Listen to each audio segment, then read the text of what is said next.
Have you ever felt overwhelmed by fear, so much so that it prevented you from doing something that you really wanted to do?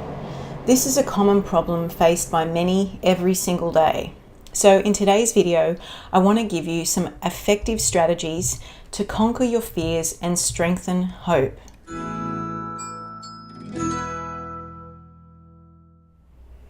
Hello and welcome.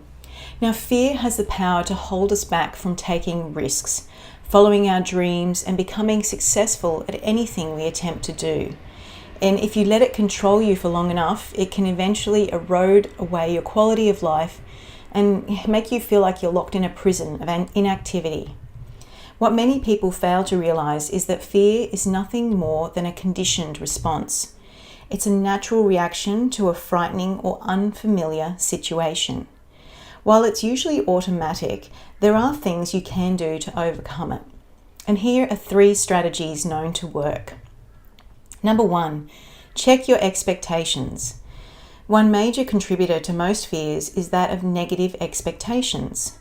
Do you usually find yourself expecting the worst in a situation? Do you obsessively worry about what could go wrong rather than focusing on the strengths and capabilities that you have? If you make a conscious effort to expect the best, see the positive side of each situation, and keep reminding yourself that you can handle more than you think, you'll find yourself with far less fear to deal with. Even if feelings of fear do manage to creep into your subconsciousness, you'll still be able to keep them in perspective and balance them out with an underlying sense of confidence. Number 2 is to discredit your fears. Don't believe them. And experts will tell you that the majority of our fears will never come to pass anyway. While this may be true, it sure doesn't feel like it when that fear is holding you back. However, if you look at little things with the fears more closely as they arise, you can probably dismiss a few of them. For example, if you have a fear of public speaking and you might have to give a presentation, you might feel like your entire business or reputation is on the line. You may fear stumbling over your words or worry about what your colleagues will respect or lose interest in you if you don't do a good job. But is any of this really likely to happen? In most cases, no. And showing a little vulnerability is actually becoming more and more appealing for people these days. Rather than spending your time worrying about what might happen if you don't give a solid presentation, spend it brainstorming ways to help you improve your performance, such as being well prepared, practicing your delivery on family and friends, or writing notes for yourself to use and prepare with. And third tip is do the very thing you fear. When you remember that fear is simply a feeling, it loses much of its power. It can't harm you, except in truly life-threatening situations. You can choose to ignore it and move forward. So if you weigh the pros and cons of any situation, you may decide that the possibility of negative consequences is minimal. So there's nothing to stop you from ignoring your fear and going for it. Of course, this has to be looked at on a case-by-case basis. We're not talking about jumping out of airplanes. The point isn't to become reckless with your decision-making, but rather to empower yourself to know that fear is groundless and easily overcome. And another powerful antidote to fear is being filled with hope. There's a quote that I like that says, "Hope sees the invisible, feels the intangible, and achieves the impossible." Having a healthy dose of hope can be motivating and inspiring. It can help people focus on what's ahead instead of what's in the past. It can also keep us focused on the possibilities and reframe obstacles as opportunities. For some, however, being hopeful goes hand in hand with feeling naive or foolish when things don't work out as planned. They would rather not have any hope at all if it leads later to disappointment. For others, having a sense of hope doesn't mean living in denial of life's difficulties. It simply means that there are better times ahead. The benefits of hope. So the research indicates that it's more beneficial to have hope than not. Hopeful people show more resilience when faced with difficulties. They have healthier lifestyle habits, and on a whole, they're more successful both personally and professionally.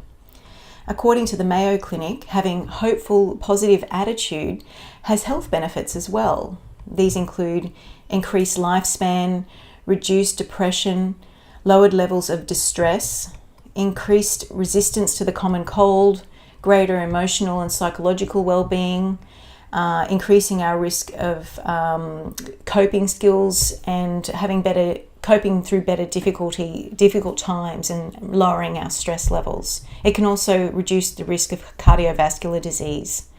So hopeful people also, they typically have meaningful long and short-term goals. They plan to achieve those goals, and they're flexible enough to find alternative ways to achieve the goals when they face obstacles. They also have more positive self-talk. We humans are sometimes too inventive for our own good. We can envision a future course of action along with every potential catastrophe that could ever go wrong along the way. Being aware of everything is actually an attempt to avoid failure or pain, so it does seem like a viable option.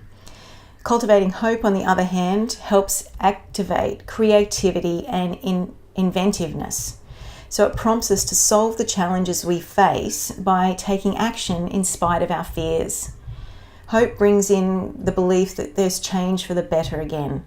Regardless of how dire things may seem, there's a potential for a positive outcome. But is it possible to be too hopeful? It could be said that optimists have a healthy dose of hope, while those extreme optimists suffer from blind hope.